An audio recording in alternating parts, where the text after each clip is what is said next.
लेकिन सबसे पहले शुरुआत करते हैं एशियाई बाजारों से और इस वक्त हम देख रहे हैं कि शुरुआत हल्की कमजोर देखने को मिल रही है। एक्सचेंज निफ्टी आज भी लाल निशान में है, करीब 19 अंक नीचे 17,700 के ऊपर हालांकि इस वक्त कारोबार दिख रहा है। बट हांगकांग के बाजार, निकाई के बाजार और चीन के बाजार भी देखेंगे तो यहाँ पर भी लाल निशान में ही शुरुआत होते हुए दिखाई दे रही है। कॉस्पी के मार्केट को छोड़ दे जो कि हल्के हरे निशान में है, बाकी सभी इंडाइसेस में इस वक्त वीकनेस ही देखने को मिल रही है। वहीं दूसरी तरफ अन्य मार्केट्स की बात करें तो वहां पर भी काफी मिले जुले क्यूज मिल रहे हैं और कल हमने देखा कि दिन भर अमेरिकी बाजार दायरे में ही कारोबार कर रहा था। हालांकि क्लोजिंग जो है वो हल्की नेगेटिव हुई थी, बट दिन के निचले स्तरों से एक अच्छा सुधार हमने देखा अमेरिकी बाजारों में। और कल भी दिन भर जो नतीजों का असर था वो बना हुआ था मार्केट्स पर। हमने देखा कि कल काफी सारे नंबर्स आए, एक एक करके आपको लिस्ट बता देते हैं। गोल्डमैन सैक्स ने अपने नतीजे घोषित किए जिसमें कि काफी मिले जुले नतीजे थे, हालांकि अनुमान से कमजोर नंबर्स आए हैं और वहां पर हमने देखा कि 1% की गिरावट देखने को मिली है।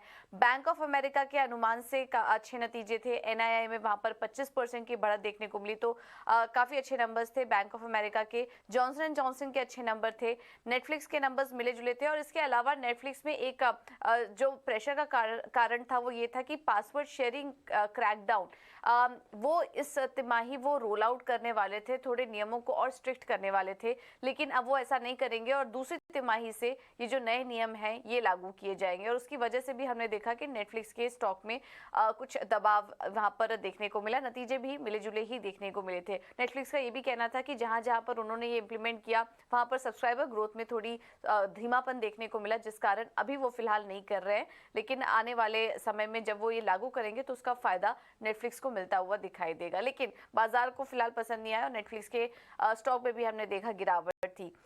इसके अलावा यूनाइटेड एयरलाइंस के नतीजे मिले जुले आए, वेस्टर्न एयरलाइंस के नतीजे अच्छे रहे हैं। तो रीजनल बैंकों के जो नतीजे आ रहे हैं वहां पर बैंकिंग सेक्टर को लेकर जो दिक्कतें चल रही थी, लेकिन हम एक के बाद एक जो नतीजे आ रहे हैं वो कहीं ना कहीं रिलीफ देने का काम कर रहे हैं बाजार को और स्ट्रॉन्ग नंबर्स देखने को मिल रहे हैं बैंकों की तरफ से। इसके अलावा गूगल में हमने देखा लगातार दूसरे दिन गिरावट थी सैमसंग की खबर के बाद। वहां पर मार्च हाउसिंग के आंकड़े भी आए हैं, अगर मंथ ऑन मंथ देखेंगे तो 0.8% की गिरावट दर्ज हुई है और बिल्डिंग परमिट्स के जो डेटा है वहां पर 8.8% की गिरावट दर्ज हुई है, 4.9% का हमारा अनुमान था। हालांकि कुछ स्पेसेस में एक रिकवरी आई है, बट ओवरऑल देखेंगे तो वहां पर जो हाउसिंग आंकड़े हैं वो कमजोर ही दिखाई दे रहे हैं। इसके अलावा आज मॉर्गन स्टैनली और टेस्ला के भी नतीजे आएंगे तो इस पर हमारी नजर बनी रहेगी। तो कुल मिला के बात करें तो इस वक्त पूरी तरह से नतीजों का ही असर देखने को मिल रहा है अमेरिकी बाजारों में।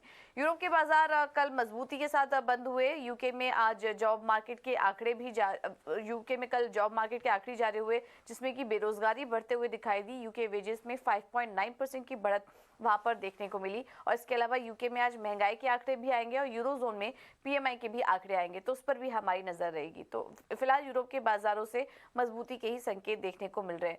अन्य स्पेसेस की बात करें बॉन्ड मार्केट और कमोडिटी मार्केट में तो बॉन्ड यील्ड 3.5% के पास अभी भी बरकरार है। डॉलर इंडेक्स में हमने हल्की नरमी देखी जिसके कारण हमने देखा कि कच्चे सोने में जो एक गिरावट आई थी अब वहां निचले स्तरों से एक रिकवरी देखने को मिल रही है। अब इस वक्त भी $2015 के ऊपर ही कारोबार कर रहा है। वहीं कच्चे तेल में भी जो गिरावट थी वो थमी है कहीं ना कहीं और चीन के मजबूत इकोनॉमिक डेटा जब आए उसके बाद हमने देखा कि कच्चे तेल को निचले स्तरों से एक सपोर्ट मिला।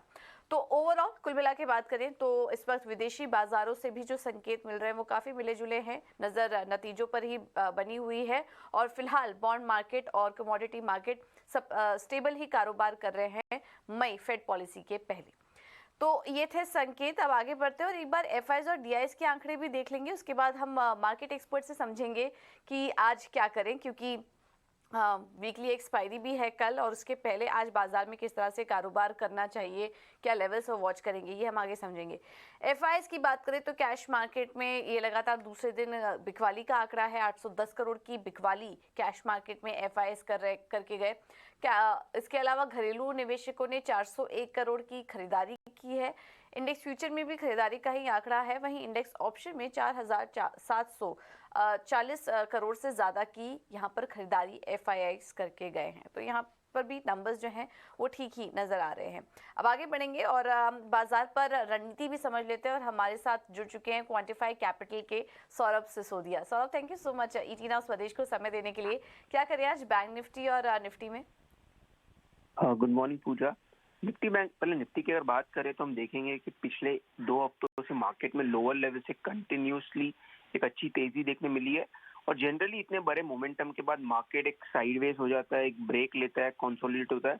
तो मेरा मानना है यहाँ पर रिस्क टू रिवॉर्ड फेवरेबल नहीं है for fresh longs. Overall trend हालांकि अभी भी पॉजिटिव है, पर निफ्टी में आई थिंक जो मेरा कंफर्ट जोन आएगा 17,500 के आसपास अगर कोई गिरावट मिलती है तो बाय ऑन डिप्स की रणनीति होगी।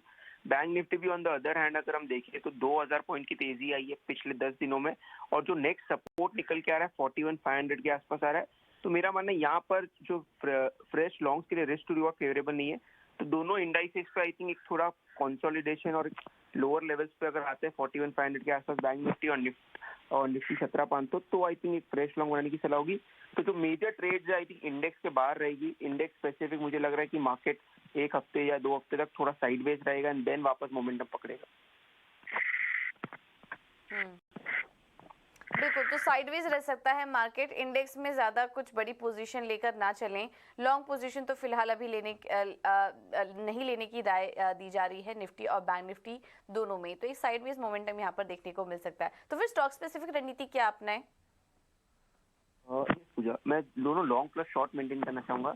लॉन्ग साइड पे मेरा पहला पिक रहेगा जाइडस लाइफ। जाइडस की स्टॉक की बात करें तो कल के सेशन में स्टॉक ने एक फ्रेश न्यू 52 वीक हाइट किया है। मोमेंटम काफी पॉजिटिव है।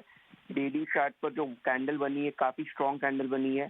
तो जिस तरीके से इस स्टॉक में मोमेंटम में लग रहा है कि और बड़े लेवल्स नियर टर्म में देखे जा सकते हैं, तो करंट लेवल्स पे खरीदारी की सलाह होगी। एक स्टॉप लॉस जो मेंटेन करना है 510 का और ऑन द अपसाइड 530 की तेजी जाइडस लाइफ में नियर टर्म में देखी जा सकती है। और on the other and short trade लेना चाहूंगा टाटा कंज्यूमर में।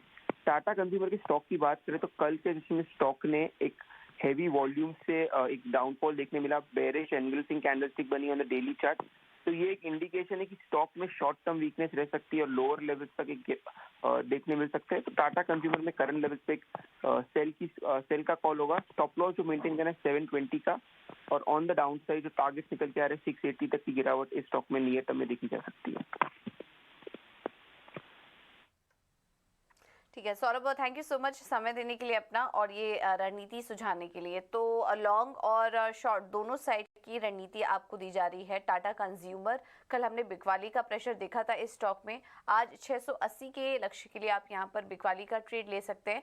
और इसके अलावा जाइडस लाइफ आज खरीदारी के लिए काफ़ी अच्छा लग रहा है। हमने कल फार्मा स्टॉक्स में देखा भी था, काफ़ी अच्छा रुझान यहाँ पर था।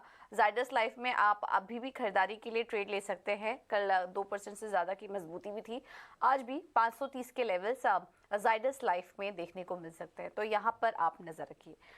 चलिए, ये तो बात हुई मार्केट पर और रणनीति क्या होनी चाहिए ये भी हमने समझा।